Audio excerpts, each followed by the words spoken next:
Yeah, so first of all, welcome everybody and good morning, afternoon, evening from wherever you are. And welcome to this Resilience Redefined webinar. And what we're going to be sharing in this webinar are some key findings from a survey that we commissioned with IDC. There is a full report that you will have access to, and I will share that at the end. Plus also, we will send that as a follow-up too. But first, let me just also introduce my colleague here, Chris Rogers, who is a senior technology evangelist. So welcome, Chris. Thank you very much, Caroline. Lovely to be here. And he's going to be doing the bulk of the hard work here. But I will sort of open it up and add commentary as we actually go through. Just a little bit of housekeeping. I just want to share that maybe if you want to put any questions, put them in the Q&A. If you can see the Q&A at the top, put in your questions and we will have time at the end to go through some questions and yeah, we'll hopefully get to all of them. So let's start. So if we go to the next slide, as I mentioned, we actually worked with IDC. We commissioned IDC on a market survey. And this was really the focus of it, was really to understand what was happening around data protection, disaster recovery, cyber recovery, and also AI. And the survey itself was conducted worldwide. And we had over 500 respondents from basically 500 companies. And the company size was anywhere between 500 and 10,000 employees. And it really covered about 18 plus industries. So a good representation. And as we sort of looked at the results of the survey, it really sort of helped to validate the challenges that we certainly have seen, the top customer challenges. Earlier this year, we had our major event, which was HPE Discover in North America. And we had an opportunity to talk to many customers and prospects about their challenges and how we could help solve them. And so it all comes together in the fact that the top three that we see, first around cyber threats, and I guess that's no surprise. It's become commonplace, and organizations are dealing with this on a daily basis. And based on what you read, you hear that any organizations face between 400-500 attacks per month. Now, not all of those get through because even though that number is huge, you have a lot of defenses in place. But when one does actually break through your defenses itself, what we see is it can take an average of a month to fully recover from a ransomware attack. And that's significant for an organization and the cost to the business as well. Now, it's not only about ransomware and cyber threats. It's about the disruptions in general, such as like human error or natural disasters. They're still a challenge for organizations. And we're going to talk more about this as we actually look at the findings in the report. And one of the stats that you see here is actually what we found on average was every organization has 4 severe data disruptions per year. And that can be a big cost to the business too. Now, of course, the sudden rise and the prominence of AI really adds to the requirements around data protection and cyber resilient solutions overall, because AI can be used to improve your protection and resilience operations, but it also has another side to it, a dark side to it, which is what threat actors are actually using AI, which increases that threat landscape. But we're going to talk more about AI in the BCDR as we actually go through. So as we think about it, in the bottom line of what we're actually looking at, I love this quote that we found by Satya from the CEO at Microsoft. We know that data is the lifeblood of an organization. And when you lose it, it's catastrophic for the business. It's a huge cost. It can have a huge impact. And I love the bit that he says, if you're not taking data protection seriously, you're playing Russian roulette with the future of your company. And it's so true. And a lot of the findings that we have within the report really highlight a lot of this as well. So what I'm going to do is hand over to Chris. And so he's going to walk you through and share insights from the survey and also the report. So Chris, take it away. Perfect. Thank you, Caroline. Yeah, so my name is Chris Rogers. If anyone doesn't know or they didn't hear the introduction at the beginning, I'm a senior technology evangelist here at Zerto and HPE. I've been doing this for, I don't know, 3, 4, 5 years. I can't remember how long it's been. Too long, probably. And I've been in data protection for a lot longer than that as well. And every time we do these surveys, and I look at other surveys that are commissioned in places, I always look at some of the key findings and everything else like that. And this one really hit home for me to this time, and I'll get to the kind of the reason why it hit home for me right at the end. But let's go read through the top 5 reasons for data loss. As our respondent said. So the first one is pretty obvious, right? Human error. I've done my time as a sysadmin. I fat fingered the keyboard many times. I can even remember a time I was in the actual data center and I had the little crash cart with the screen on it.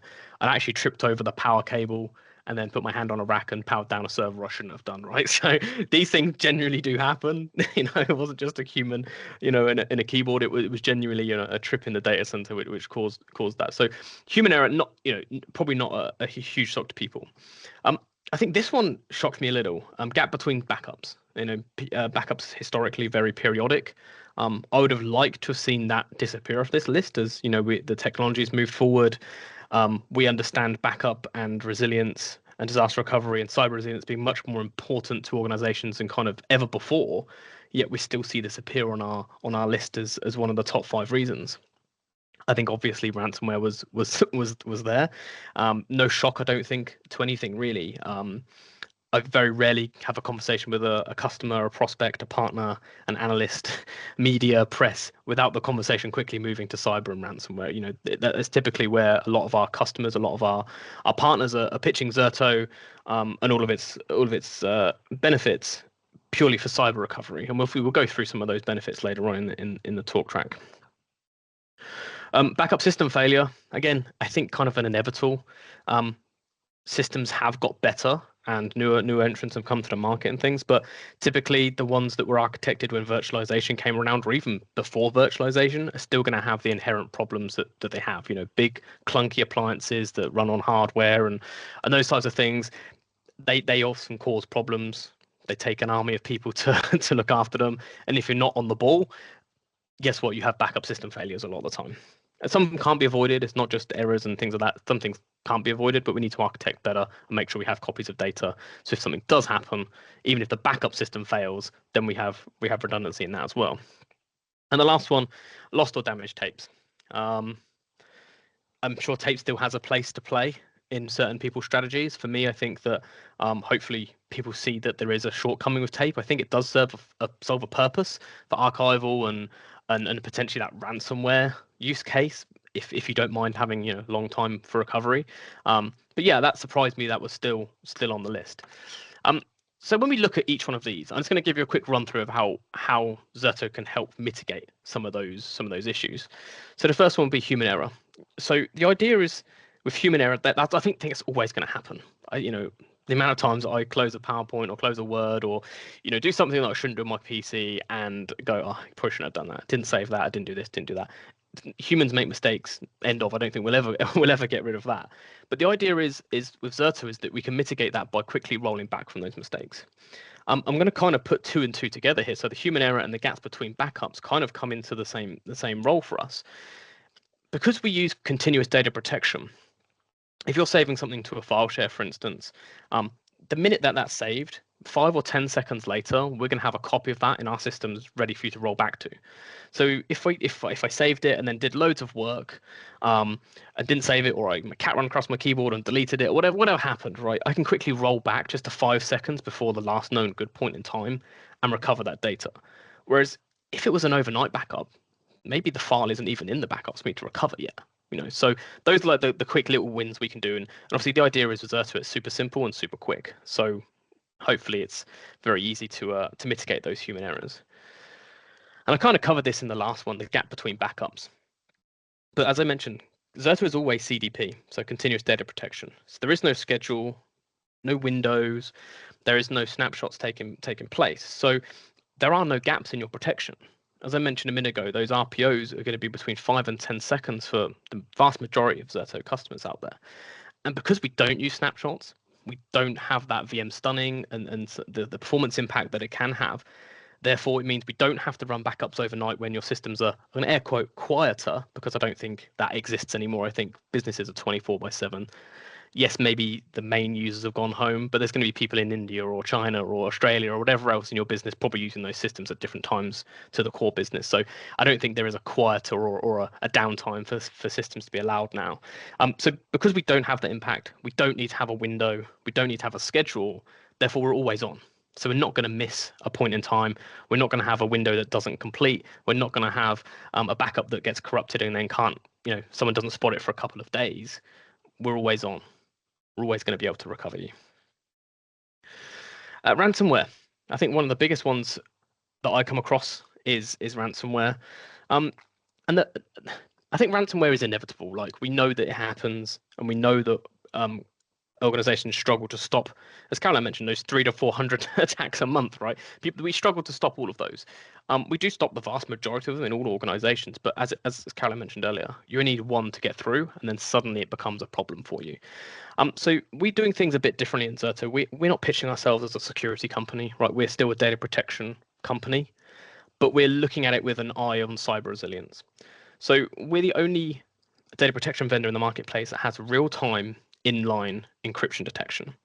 So what does that really mean? I know it's a bunch of words that maybe sound really marketing, but essentially what that means is in near real time, and as data is flowing through our system, so it hasn't even been stored at the location where it's going to be recovered from, we're analyzing that data and looking for anomalies of encryption inside of that data. So within 5, 10, 15 seconds of your data being encrypted by potentially ransomware, we're going to send an alert to you and your team, send it up to your SIEM and your source systems, whatever you want us to do with it, and then alert you that something looks anomalous in your data set. And if we can catch that in 20 seconds, 50 seconds, hey, even 5 minutes, right?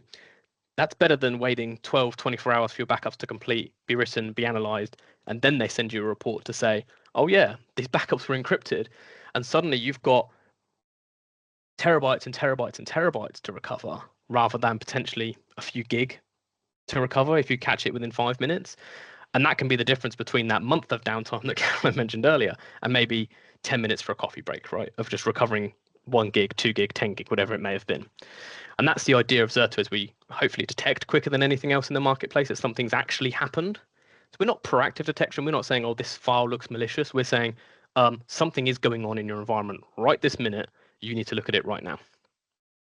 And then once we've identified that, we can then roll back those workloads from just seconds previous to something that happened. And in our journal, we'll actually show you that what is a known clean point in time and what is an encrypted point in time as well.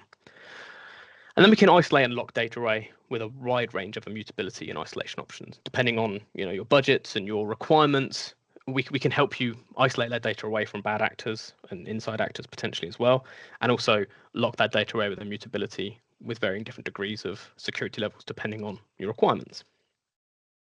Let me look at backup system failure. I think this one's kind of a hard one to say that, hey, we're never going to have a system fail. Like, I think that's kind of unfair for me to say. Like, we run software. Software has bugs occasionally. It fails, and virtual machines fail and hardware fails. So Zerto will fail at some point.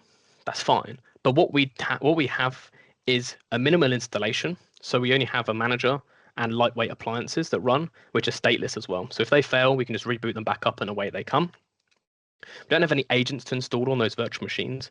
So if one does crash or cause an error, it doesn't take down the whole production system. And I'm going to kind of hark back to the CrowdStrike thing a little bit. Everyone installed the agents on their machines, and it wasn't the machine that broke, it was the agent that broke, right? So, and that's not to say agents are all agents are bad, but we're saying for data protection, if we can minimize the impact and the landscape we have, it minimizes that system failure. There's less components to fail, therefore, hopefully it's going to fail less. Zerto is also purpose-built for each platform. So rather than saying, oh, I'm protecting VMware workloads, Hyper-V, AWS, Azure, for instance, and we're just going to use a single platform, and it's all kind of built the same way, using the same methodologies, we actually purpose-built for each platform. So we're using underlying technologies that fit where you're protecting your data. So in Azure, for instance, we're using blob storage and Azure queues to queue up data and do things that way. In AWS, we're using S3 object storage rather than just attaching disks to VMs like we would do. In VMware, we're using vDisks and VMDKs and those types of methodologies. So it's purpose built for each platform rather than a one size fits all. And then we also have the unique ability to do one-to-many replication. That may seem kind of trivial, but actually it's incredibly powerful. So if we have a source site and we're also replicating to, let's say it's a VMware site. So our production site is a VMware site, replicating to our secondary VMware site. Great, really, really good. But if this one fails, okay, we can recover here. But what happens if this one also fails, right? Well, guess what? We can do one-to-many. So what that means is we can have another copy of the data potentially in a third VMware site or a Hyper-V site or even a public cloud site as well. So okay, maybe it's a cyber attack that's attacked vCenter or ESXi. So it's attacked this vCenter, it's attacked this vCenter. Okay, but now we've got a copy in Azure. So the same attack hasn't hit that, so we can recover in there as well. So it seems quite trivial to say, oh, I can have my backups in multiple places. But actually what we do is synchronously or asynchronously send the data, or near synchronously, I should say, between the sites. And that doesn't impact the protection. So we're going to get those 5-second RPOs no matter where we're going. So it's not like a daisy chain where this one has to go to there first, then get copied to the next one. We're doing it all at the same time. And that's hopefully then reducing that failure risk, because even if your platform dies or VMware dies or something happens, we can have it in disparate platforms as well. And then lost or damaged tapes. We actually don't utilize tapes at Zerto. So we looked at the market a little while back. I think pretty much when just after I joined, I think Zerto, when we started our extended journal copies and that, we looked at tape and the tape market. Even though it's growing, it's kind of declining in terms of its use cases, right? There's certain big use cases where like big media needs to be stored cheaply and effectively. But essentially what we do now is, hey, we can let you store it in your S3 compatible storage. So if you want to bring your own storage, you can do that with S3 compatible. If you want to use public cloud, we support AWS and Azure for those object stores as well. And then you can enable mutability inside of Zerto for those stores as well. So it's not just about having it set in the bucket or on the data store. It's actually controlling it from inside the software itself. So we're aware of which ones are immutable, which ones aren't, and we can then help you look at what you've got where. And then we also help with cost reduction by doing intelligent tiering. So we can tier on a basis of age, depending on how far down you want to go. And obviously, the further you tier down the stack, the longer it takes to bring back. But it's that cost versus reward that we can help with there. So I think what I said at the beginning was I was shocked by this, and the reason that I was shocked is because it's not really changed. That's the thing that really got me, is that these are the same things that we've seen when I first started in the industry. So why do you think that is? I mean, Caroline, do you think the same as me? Yeah, it's interesting because while ransomware gets all the current attention, human error still remains to be the top cause. And we've done this survey now for, I think it's this is the fourth one overall over the course of the number of years, and human error still is number one. And I think, as Chris sort of said, if you use sort of backup in conjunction with DR, so like with Zerto, CDB helps very, very quickly from a human error perspective, because typically if there's a human error, and Chris gave his example of what he did, and don't let Chris anywhere near your systems, but you want to be able to roll back quickly. And CDP allows you to be able to do that. So it's not about, to me, it's not about either backup or DR. It's a combination of both that will help support that. But before we move on, just a couple of other things, because I guess it's interesting, as we look at the gaps between the backup system failure, and another piece which I'm not necessarily going to cover today, but it's in the report. We asked about what an organization's top initiatives are in the next 12 months, and backup modernization is in the top 3. And the other interesting piece about that was that the second choice in the criteria of choosing selection was speed of recovery. And so what we're seeing, and talking to a number of customers, and it'd be interesting if anybody wants to put into this chat as well, is that SLAs that address, the downtime, the recovery time, and acceptable data loss, such as RPO and RTO, are becoming shorter and stricter as the business, is depending upon data as we actually talked about, data is your lifeblood of the organization. And so there is a demand for even better service levels. I'd love to know, you can put in the chat if that is what you're seeing as well. But that's driving the need for that 24/7 availability. And so that's why perhaps backup is not enough. And you need DR. And as you see with Zerto, we see typical RPOs of seconds and RTOs of minutes. In my mind, speed is of the essence too. And don't get me wrong, I mean, I know we're just talking about data loss here, but it's the combination of both. So as I say, it's not just about backup. It's backup and DR. I guess that's where my head was at when I sort of looked at this, Chris. Yeah, 100% agree with you. And I'm gonna add another one into the mix, which is CR, so cyber resilience, which we're going to get into in a little bit of in a few slides as well. But yeah, but definitely a combination of technologies and a combination of strategies is going to help mitigate the impact of data loss 100%. So right, let's move on to the next slide. So AI. So I've only got one slide on the AI and bits and pieces because I'm sure everyone is AI drowned with everything else that's going on. But I thought it was quite pertinent. So we did it from not an AI use case about Gen AI and all the other stuff. It was very simply around AI in terms of data protection and BCDR and those types of roles. So and one of the biggest things, and Caroline, you mentioned it earlier around kind of like balancing the good with the bad. Yeah. For me, I'm a bit of an AI skeptic myself. I do use it in certain use cases. It helps me with, writing my blogs and stuff like that. If I have a bit of a brain fade moment and I can't figure out what I'm trying to write, it helps me with those types and ideas and bits like these like that. But I still don't think it's at the level of intelligence that we need for data protection systems, especially to take control of my DR and say, actually, I need to fail over now versus now, and I want to do this action versus this action. That's my personal choice. But so we kind of ask people, do you think there's a greater benefit or greater threat from AI when it comes to like things like cyber threats and ransomware and recovery and those types of things? And the results were very, as the slide says, in the balance. So 40% thought AI provides a greater benefit than threat, which I think is a good result actually. But 43% thought it was either equal or less benefit than threat. So for me, it's like a very, very level playing field in terms of people are still, on my side, a bit cautious and a bit like, actually, the bad guys don't have to be right. They can kind of throw whatever they want at AI and generate a million things. And if one thing is roughly right, it can be fine.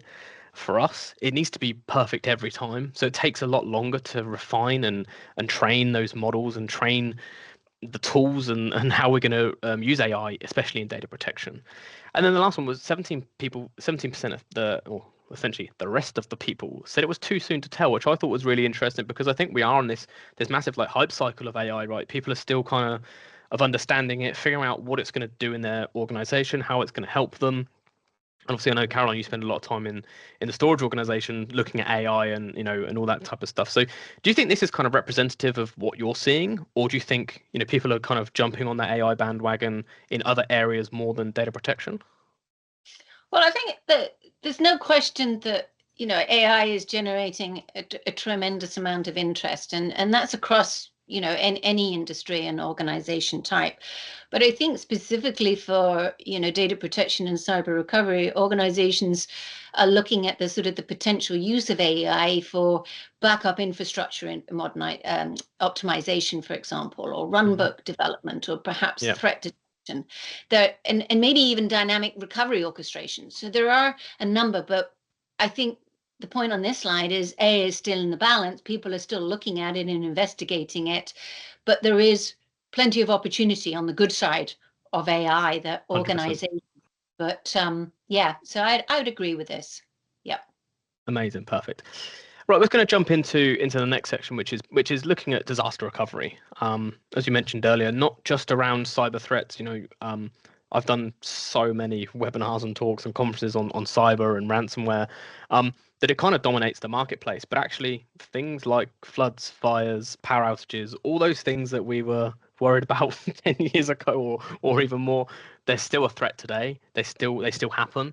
And we still want to make sure we're protected against them. So we asked people what their top DR challenges were. And we had a very, very vast list. So I've taken the top 10 challenges that people face with disaster recovery, and then I'm going to hopefully tell you how we can kind of mitigate some of those challenges as well.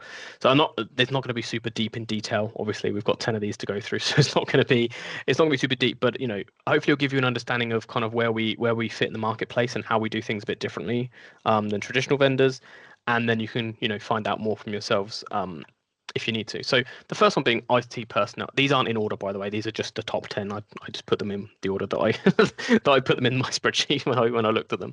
So IT personnel and time, moving disaster recovery to the cloud, a very, very common use case and one that we fulfill extremely well with Zerto. As Caroline mentioned earlier, recovery time, so RTO, recovery orchestration, something that means different things to a very different set of people and to different organizations. And then, not surprisingly, cost and budget. So if we looked at how Zerto can help in these areas, so we are proven to significantly reduce IT resources required. So I think one of the organizations that we work with, I think one of our MSPs, they call it push button DR. And that's essentially what we're trying to do, make that super complex process of disaster recovery that everyone hates, no one likes doing, making it simple and easy. So we essentially can move whole entire workloads or sites or even do individual VMs if you need to, and recover those in a secondary site or in cloud within 3 or 4 clicks. So making that real complex runbook super simple, easy to execute, and almost near foolproof. And then we look at moving DR to the cloud. When we look at the cloud use case for DR, it's a very powerful use case for the public cloud. With the elasticity, the availability of public cloud, the geographical diversification that it has across pretty much the whole world now, right? You can, no matter where you are in the world, you can pretty much find a region that's close enough but far enough away, if that makes any sense at all. But you don't have to go from Sydney to London to do your DR. You could do Boston to London, or you could do Boston to West Coast, or whatever it might be, right? You can choose a region that suits you. Whenever I've done it and set it up in Zerto, I've always chosen Boston and UK because I'm from the UK and Boston's where our headquarters used to be. So I've always just chosen those 2 regions, but you can choose whatever you want, wherever you want. And at Zerto, we do support the major public cloud providers, so AWS and Azure for disaster recovery. We're very, very good at doing disaster recovery to those cloud providers. And as I mentioned before, being purpose built for each one as well, so we can make the best use of the native tools and architectures inside of those public clouds to reduce costs and maximize uptime. But you also have a vast network of managed service providers that provide disaster recovery as a service in their own cloud environment. So I think the count is 350 plus at the moment in terms of the amount we have. Again, so you won't be far away from one that can help you do disaster recovery, either in the public cloud or into their own cloud environments as well. So that we can definitely help with that. So the third one being recovery time. So we have the gold standard for RPO and RTO metrics. Caroline, you've been at Zerto a while. Have you got any customer stories or standouts that you kind of go, actually, that's amazing from that RPO or RTO perspective?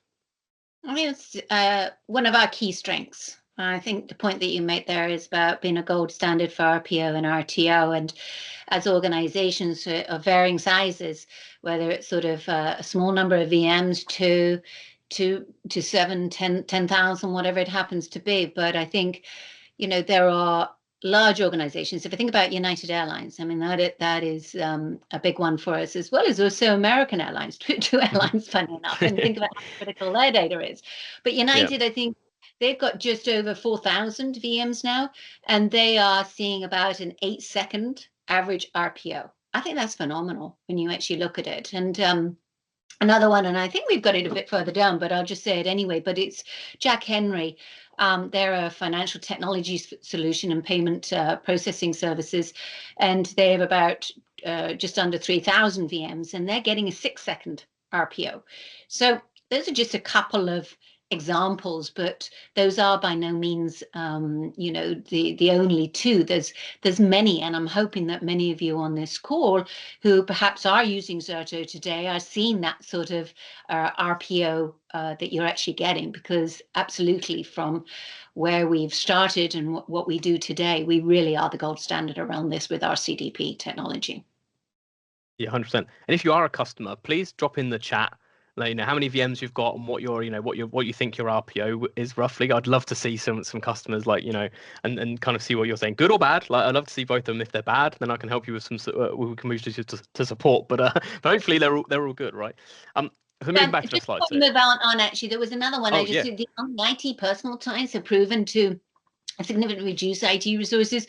I joined Zerto back in 2017, and so a long time. And I think always when I talk to customers, the number of customers that say, "Oh, well, you just set it up and let it run, and it does the job for you." And so Yeah. it's not only just about the setup, but it's also the ongoing maintenance. And Mm-hmm. one of the things, and I'll put when Chris is talking, actually, a link in the website, but the PeerSpot, if you look at PeerSpot reviews, if ever you've seen that, or other review sites, you'll quite often see comments like that. As well as also you'll see about the speed of recovery too.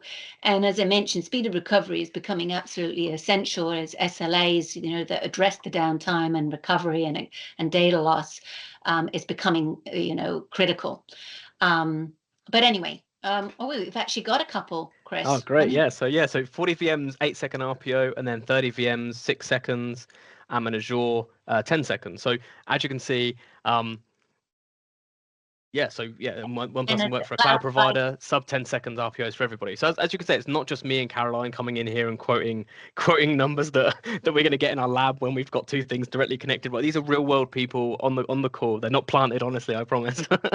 But yeah, you can see real life use cases, and that is one of the things that drew me to Zerto originally. I was actually a Zerto customer before I joined, and it was the kind of the no faff, the simplicity of it, and the effectiveness of the product. Like, I used it, I sat through the sales calls, and I was like, this is too good to be true. And I was a very, very skeptical person, and I still am.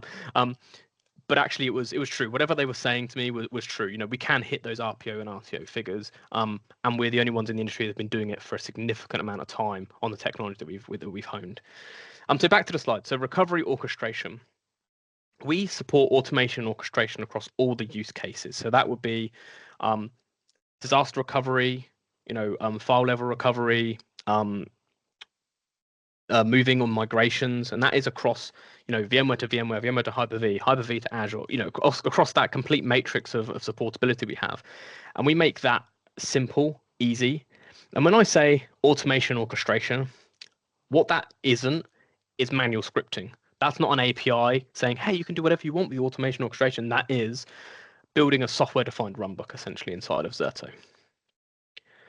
And then cost and budget. So we have proven ROI and TCO across customers of all sizes. So typically, when we get the pushback of, oh, it's too expensive or I can't afford a technology like Zerto, typically what we can say is like, well, how much is your cost of downtime? I think on average, it's $250,000 per hour of downtime. Obviously, if you're a much bigger number, if you're a much smaller number, right? But typically that's an average number. And then suddenly, if you're having that 1 month of downtime that Caroline mentioned earlier, suddenly, it pales into insignificance, the cost of the outage versus the cost of the solution. So, if you are interested and you're not a Zerto customer and you'd like to look at ROI or TCO, please get in contact and we can find case studies and reference customers that are in your similar industries and similar sizes as well. So moving on to the next 5. This one for me is the biggest one. I hated DR testing when I was a sysadmin. So it's nice that this is on the list. It's still a challenge. Processes and runbooks, similar to the orchestration and automation. Executive buy-in. That still amazes me that this hits home for disaster recovery, because it's not a new thing. It's not a new concept. It's been around for forever, and still executives don't see the value in it. I think it's a little bit like the insurance. You feel like you've been kind of like, it's wasted money if you don't use it, right? But it's great if you don't have to use it. But you're really glad that you do have it when you do need to use it. So, a lot of people just see it as a cost rather than potential savings on the other side. Disparate and complex infrastructure, and then data transfer and data migration. So how do we help with DR testing? Well, we can help you do DR testing non-disruptively with 3 or 4 clicks with that full automation orchestration that I mentioned a minute ago, without any impact to the workloads that are being replicated, and any time during day or night. So when we're saying the DR testing, typically what I've seen in the industry in the past and what I've taken part in is normally over Christmas or Thanksgiving or long weekends. You get your full IT team in. We're doing the DR test this year. It's a horrible thing. Everyone's up till 2, 3 in the morning trying to make sure it completes. Typically, it's not properly done. Typically, everyone's tired. And we kind of get it probably works all right at the end of the Monday, because we have to then roll everything back and get everything back up and running. We actually have a bank out of Boston who does a full DR test every single day using the automation and orchestration with Zerto, and they map their RPO and RTO every single day. Hopefully everyone can get to that point where they're super mature in their BCDR process and they can map it on a graph and know what's impacted it. But even if we got to once a month versus once a year, because you don't have to have 50 team members, you can have 1 or 2 team members. Hey, you can even outsource it and let the application owners do their own DR testing whenever they want, because we could do it on an application group basis as well. Process and run books.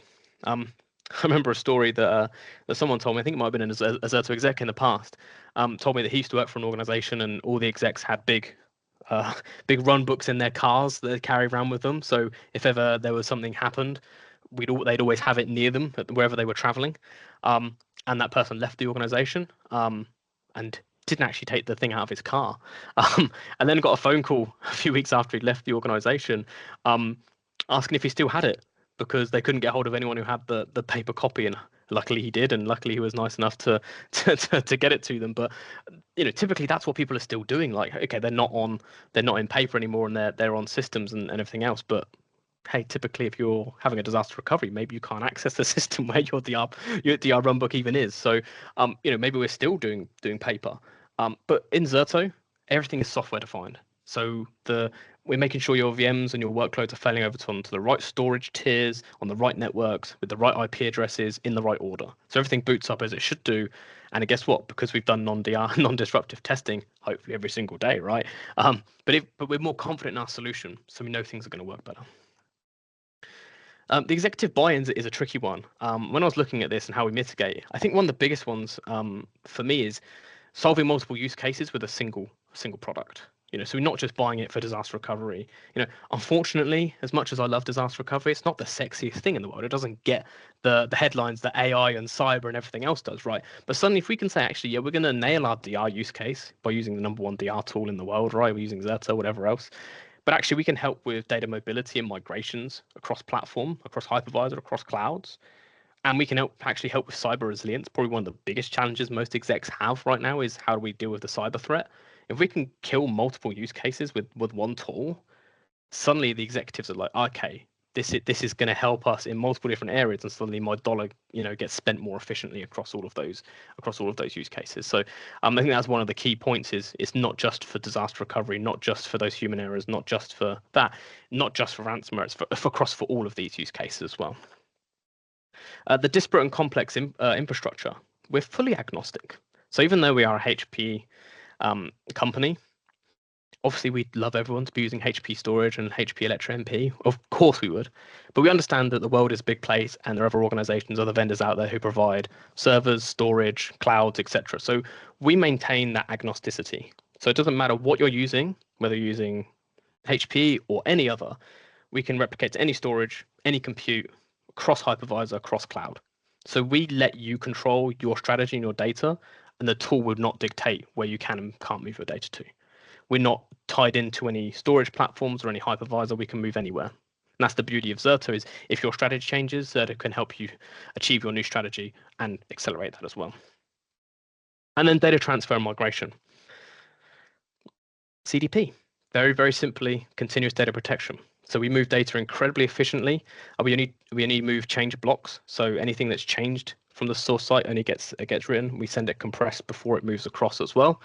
And we can simplify obviously disaster recovery, but also migration use cases as well. When a key use case for Zerto is migrating customers either from old hypervisors to new hypervisors, from old hardware to new hardware, from hypervisor to hypervisor, from cloud to cloud, from hypervisor to cloud, back down again. We're seeing a bit of a cloud repatriation kind of trend going on now, where people are realizing that cloud wasn't the rainbow and glitter that maybe it was 5 years ago, and their costs are going up. So with that simple CDP, that continuous data protection, the workload is constantly being migrated as we're doing it, and the cutover is super simple. So, do we have any questions? I don't think we do right now, so we'll keep on chugging through. Just a very quick sort of a comment that because it just reminded me when you sort of talked about the executive buy-in, if you just go back to the previous slide about multiple use cases, a lot of customers have said to me, it's a bit like a Swiss Army knife. I think that one as well, in the fact that because of what Zerto can actually do for you, and I've often heard customers say, well, we'll just Zerto it. But it is, I also wanted to mention too, in the fact that the agnostic piece of it, whereas, yeah, we'd love you to be using HP hardware and software and networking and compute and all that, but we realize in the fact that what's important for organizations, you've got a mixture of infrastructure, and so we want to support that. We also did pre-announce at Discover North America our Zerto for KVM. And that's actually going to be available in sort of a January timeframe. Please don't quote me on that. Things can actually change, but it is our full intention to continue to build out and support, and the number of platforms, whether it is AWS or it is Hyper-V or Azure or any platform that you have. So it is in plan, in roadmap. So I just really wanted to add that piece of it because that's down the line. Yeah, perfect. Yeah, and how did I forget about the KVM thing? How did I forget? Yeah, absolutely. So, but yes, super important. So yeah, we're doing okay on time. I think we'll get through the slides. All right. So I just want to run some cyber stats. So these are all pulled from the report, and I kind of bundled them all together for the cyber piece. Only 20% of organizations got 100% of their data back after paying the ransom. So when we see organizations pay the ransom, it's not guaranteed you're going to get your data back. I always think of it a little bit like, if you're walking down the street and someone steals your wallet, and then on the next corner they offer to, if you give me your phone, I'll give you your wallet back as well, right? So it's kind of like they're not exactly trustworthy because they've stolen your data in the first place. So like if you pay them, you may get your data back, but it's not guaranteed. So I think we do need to make sure that we do have recovery options in place rather than paying the ransom. I don't think that hope is a strategy. Only 36% of organizations had coordinated disaster recovery and cyber recovery plans. I'm surprised that it was this low. A lot of the tooling in the marketplace will be similar. So like Zerto, for instance, hey, your DR and your cyber resilience tool can be the same thing in Zerto. But your plans need to be in place for both of those things, and they do vary. Some of the metrics and some of the run books are going to be very similar, but obviously cyber recovery has additional steps and additional mandated steps depending on which country you're in, et cetera, et cetera. I've seen organizations send out marketing emails, and then I go, oh, okay, that looks interesting, and then their website's not up. Because guess what? Then in the news later on that week, they've been hit by a cyber attack. So you need to make sure that all your organization is on the same page. So if you are going through a cyber attack and it is impacting availability, your marketing team aren't sending out emails to say, come do this, come do that, right? So it's all those different things that make cyber resilience and cyber recovery a bit more challenging than just disaster recovery. And then 79% of organizations see cyber recovery as a top priority. And that doesn't surprise me. I think it's probably one of their top challenges as well, is how do we mitigate the impact of ransomware and cyber threats. Doesn't really surprise me, to be honest with you. The next slide is the one that really surprised me the most. So you have to bear with me on this little one. So are we winning the battle? So the top reasons why organizations pay the ransom. So going back to that first stat we showed, the 20% of organizations got only 20% got 100% of their data back. The top reasons why organizations pay the ransom. This was interesting for me because I thought it would be, typically that, they can't recover, or they were so severely impacted that it, we couldn't figure out what to do, or I wasn't really sure exactly what I was going to be seeing. But the reasons that I saw here were really shocked me. So the first one were the backups were good, but paying the ransom resulted in less data loss. The second reason was the backups were good, but paying the ransom was a faster way to recover. And then the third one was, we're not sure what data had been compromised, so restoration would have been too difficult. So when I look at those things, the thing that shocks me the most is that the first sentence, backups were good. So that essentially says that the backups were working as designed, meeting all their SLA targets, meeting their testing requirements, etc. But they still didn't use them to to recover from ransomware. They decided to pay the ransom because it would have resulted in less data loss. And if we go back right to the beginning, right, the top reasons for data loss, gaps between backups, right? So if their backups have happened at they finished at 6 a.m. and they start at 12 p.m. whatever it might be, guess when the ransomware is going to hit? They're going to hit 23 hours 59 minutes, and they're going to do that. They're clever enough to know what your backup windows are. They're clever enough to know what maximum impact it's going to have. So yeah, they resulted in less data loss by paying the ransom, which I think is absolutely mind-boggling now. And then the second one was exactly the same. Backups were working exactly as they should be, exactly as they were designed to work, but they weren't fast enough to recover from ransomware. Even further back to Caroline's first stat, which is the average is 1 month to recover from a cyber attack, right? Well, yeah, because backups weren't designed for mass data recovery. Backups were designed for the odd VMs, maybe a group of VMs, maybe a small cluster, a few bits and pieces here and there, or files or folders. They weren't designed to recover terabytes and terabytes of data all at once, right? The idea of backups were to store it cheap and deep and compress that data down so it didn't cost as much to recover. And then when we needed to recover, rehydrate, uncompress, and bring it back to production when needed. But suddenly, if we're trying to recover terabytes and terabytes of data in incredibly quick, the hardware and the software just wasn't designed to do that way. Yet, when we're looking at disaster recovery, that's exactly what disaster recovery is designed to do: minimize those RPOs and RTOs as quickly as possible. So let me look at the last piece here. They're not sure what data has been compromised. So let me go back to the piece I mentioned earlier with the real-time encryption detection. So we're helping organizations understand that something had gone wrong in their environment, and we can give almost like a blast radius, right? So we give you the report that says, or in the alerting to say, this was the VM that got hit, this was the disk that we think it's on, and this was the timestamp, right? So you can kind of see the first one, and then go this VM, then that one, then that one, then that one, and that one, right? So we're giving that idea of what's been affected and what's been impacted. And inside of the recovery UI of Zerto, you'll see, unclean recovery point or potential encryption event, and then a clean point in time as well. So you can kind of then go, this one looks like it's been impacted, so let's choose a point that's further back, so we know it's so we know it's clean. Again, other backup vendors and things can do that, but it's the time it takes to get that information. By the time that you're getting the information back, ransomware is spread, and suddenly your 5, 10, 15, 20 gig that you've got to recover turns into 5, 10, 15, 20 terabytes you've got to recover.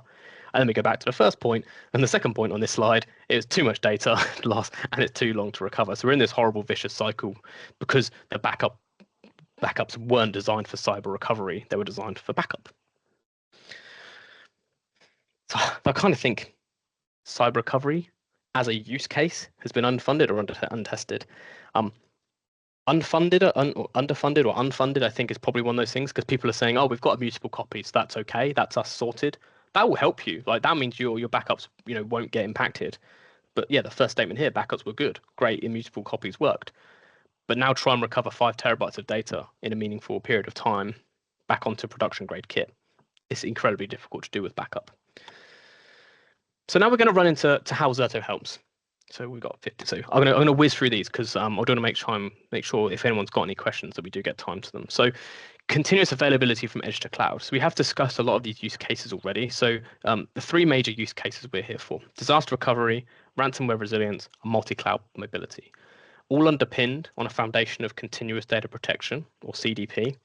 And then wrapped around that is a layer of orchestration, automation, and analytics. So you're getting the full package across all 3 use cases, across whatever one you want, across all of the vendors you can see at the bottom there, whether you're choosing VMware, AWS, Azure, Google, whatever it might be, Hyper-V, and we can have KVM on the list later on this year as well. And we're solving for any disruption. As we've mentioned, it is about mitigating those disasters, the hardware failures, the natural disasters, the power outages. It is around neutralizing ransomware and cyber attacks and malware. But it's also about driving operational efficiency from user errors, file deletions. It's helping you unlock the public cloud and hybrid cloud with migrations and cloud native workloads as well. And it's helping you modernize the infrastructure by utilizing Zerto to migrate to new infrastructure quicker, faster, easier. And as I mentioned earlier, the high cost of downtime and data loss. So $250,000 per hour is the average cost of downtime. So if we're taking daily backups, we're looking at an impact of $2 million on average. Then we're looking at storage replication, potentially $1 million. And we hit with Zerto, 10-second RPO, 10-minute RTO, pocket change compared to 2 million, right? 42,000. For me, a lot of money, but for a large organization who's got $250,000 of downtime cost per hour, relatively small amount of money to deal with. And then we mentioned the gold standard of performance. So Zerto has been around for a long time. So we've battle tested CDP since 2011. So our product has been in the marketplace for a long time. We've honed it, we've refined it. Capturing the data isn't the hard bit. Getting the data from A to B isn't the hard bit. It's all the clever stuff that goes on in between to make sure it's efficient, it's there, it's usable, and all the orchestration automation we build around that as well. And we are proven reliable at scale. So, 10,000 plus VMs at scale, and we've got service providers on the call who are probably running that scale, and if not more. And then gold standard in performance. So Caroline mentioned earlier, United Airlines, over 4,000 VMs, average 8-second RPO. Jack Henry, nearly 3,000 VMs, 6-second RPO. And you can see across the board here, we have got multiple thousand customers with less than 10-second RPO. So we really are that gold standard in performance. And as we look at cyber resilience, this is the piece I want to cover in a little bit more depth. So I'm going to take a little bit more time. So we think cyber resilience comes in 3 core pillars for Zerto. So the first one being replicate and detect. So that real-time replication with CDP, combining with that real-time encryption detection that I mentioned earlier, gives you a super, super confident way of replicating data and hopefully mitigating any impact by saying, we think something's going wrong, recover. The second one there being isolate and lock. So isolating data away. So with our cyber resilience vault, really, really fully isolated with full air gaps away, and immutability with those storage snapshots as well. And then test and recover, non-disruptive testing to prove recoverability, and full air-gapped recovery available in the cyber resilience vault as well. So if we look at the replicate and detect piece, so this is what I was on about earlier when I said, hey, we've got suspicion encryption activity, then we've also got a clean checkpoint we can choose. What a nice way for an administrator to know that they're recovering to a clean point in time before an event has occurred. It can't get any simpler than that from me. This is what happened at this time, 5:56. We're going to go back to 5:56:25. So that's less than 31 seconds difference between the latest checkpoint and the one that they might recover to. And we look at the cyber resilience vault for isolate and lock. So your data in the center, making sure it's fully isolated, fully air-gapped, always marked as immutable, not an optional, always marked as immutable, and based on zero trust principles as well. So the idea is that it's fully isolated away from any production systems. So it's not connected, it's not a firewall in between, it is fully isolated away. I haven't got an architecture slide because I didn't think I was going to have time, and I think I'm proven right. But essentially the only connection we have to the vault is a storage replication link. That is the only way in and out of the vault for data to traverse. And the way that you would access it and you would administer it and you would recover is you walk into your data center, you go through your physical security, you unlock the rack with your keys, and you stand in front of it and do what you need to do. Because hey, if I can access it from my PC remotely and do what I need to do, a threat actor can also do the exact same thing. And then the cyber resilience vault on a page, if you will, is this. So the underlying technologies is HP Electra Storage, and we're actually using Electra Storage MP as the platform, HP ProLiant Compute, HP Aruba for the networking, and then Zerto for your recovery software. And then we have defense in depth built on top of that. So as I mentioned, full air gap, fully isolated, and the data is kept offline. So it's not even kept online and connected to a compute, it's essentially offline. It's immutable, tamper-proof data copies. So it's not something you set. As soon as the data lands in the vault onto the storage that's provided by the Electra MP, it's always marked as immutable. And we combine that with the real-time encryption detection, we get a really good defense in depth of how we can recover our data. And then we have rapid recovery inside of that. So we're doing journal-based recovery on production-grade infrastructure, not backup appliances. We have a non-disruptive clean room inside of there provided by the ProLiant Compute, and then built-in orchestration automation with the runbooks we covered earlier on. So that gives you rapid air-gapped recovery in a clean environment or in a known clean environment for you to recover your most critical workloads to, and then connect back out using the Aruba networking when you need to. But it's not online, it's not available, it is fully isolated away. And then testing and recovering. So as I mentioned before, we have no impact to production when we test. That enables us to do comprehensive testing, so we can do full DR tests without worrying about working hours and things like that, but also enables frequent testing. And because they are automated and orchestrated, as I said, 3 or 4 clicks to run that, we can free up IT staff to help do whatever else they're doing, moving to Kubernetes, moving to cloud, whatever the next strategic initiative is. And a great stat here on the right-hand side. So on average, Zerto customers perform 18,000 plus failover tests per month with an average RTO of 3 minutes and 19 seconds. That's a pretty astronomical number of tests and a pretty low RTO across all of those as well. And if we look at the Vault, the leading backup-based cyber vault uses, as we said, backup-based technologies. The last good copy is going to be potentially 2 days old. Their time to restore is 22 days. And this is based on 300 terabytes of data. So it's not the biggest customers in the world, but still pretty big. But 300 terabytes of data, so their time to restore could be up to 22 days. Their total ransomware impact could be 3 to 5 weeks.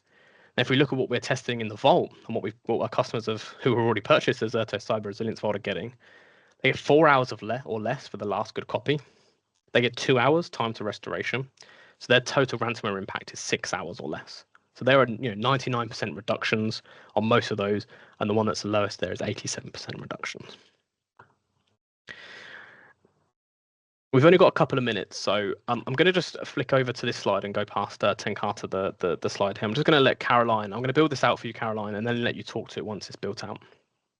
Yeah, absolutely. Thanks, Chris. And yeah, just a couple of minutes left, and this is really just a bit of a summary here. But as you're sort of thinking about your data protection strategy, think about, the SLAs that you need to support. And if you think that, backup is foundational for DR and in turn is foundational for CR. It's not just one or the other. You need a coordinated approach between your backup, your CR, as well as also your DR. And as you can see here, based on the tier 1, 2, tier 3, 4, basically your mission critical or business critical, the requirements for each of these. You do need to do your daily backups for long-term retention and compliance and so forth.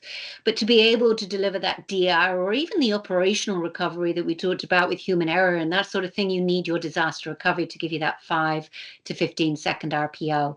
And then with the cyber recovery in the Vault, giving you that minutes to hours of RPO, because if you want to be able to, if you're hit, you want to be able to be up and running fast. If your production is down, you can do that with the Vault because it's using production grade storage. So it is actually very quick to recover. So what we're delivering is that unified portfolio running on best of class HP storage, compute, and also networking. And very lastly, just as we're at the top of the hour, here are some ways to experience HP and Zerto firsthand. There's the demo, the hands-on lab, the full report. There's a QR code here. Please just select that, but you will get this report afterwards. I could put that in the chat too. And then as I put the chat in about the peer spot, to be able to get great reviews, peer-to-peer reviews. So I do want to thank you for your attendance today. Sorry we didn't get to the point of questions. I think, Chris, you've answered one of the questions that actually came in, unless there's anything else you want to add at this point. There's just one more question, which is a really great question. So it's if a slow encryption attack to try and avoid detection, what percentage does Zerto flag for a possible encryption event? So we don't do on a percentage basis. So essentially what we have is when every VM that's protected by Zerto gets like a baseline. So we kind of learn the behavior of the VM, what it looks like. And that baseline is constantly moving depending on what the VM's doing. So we can then see what's anomalous at that point in time. So we don't do it on a fixed metric or a fixed way of doing it. It's constantly learning the behavioral patterns and the blocks of data that are flowing through Zerto. So it's not a fixed asset. It's kind of like it depends on what the VM's doing, and then we'll try and flag as soon as we see something anomalous. That's great, Chris. Thank you. And thank you, everybody, for staying. Apologies, we're slightly over, but I hope you found this worthwhile and you got something out of it. So appreciate your time. and your attention. And thank you, Chris, for all of that. That's great. Perfect. Thank you very much, everybody, and we'll see you on the next one. Thank you.